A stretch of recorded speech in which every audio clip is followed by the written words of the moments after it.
जगन्नाथ सांग मैंने जिते आम छोट थिलु आम नड़िया सड़े रोषे करूँ तो आम छोट बेलर बयस चलीगला आम बर्तमान 24-25 वर्ष आम पहुँची जाइए तो से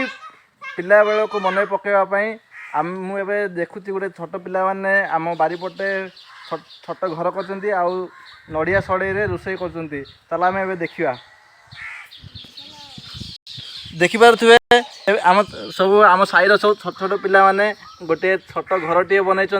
बहुत सुंदर भाव में बनई घरटा को देखला तो आपने बुझीपे कि आपण छोट पिला समय थिला बेले केमती घर बनाऊल आ देख नड़िया सड़े रोषे कर कौन सब बनई आम देखिए पचारिया कौन कौन सब बनई एटा कौन मुड़ी ना धोबजा रखी आटा झालमुड़ी ना चाउमिन एटा कौन रखी आ छोट छोट पिला माने बहुत सुंदर भाव में गोटे घर टे तैयार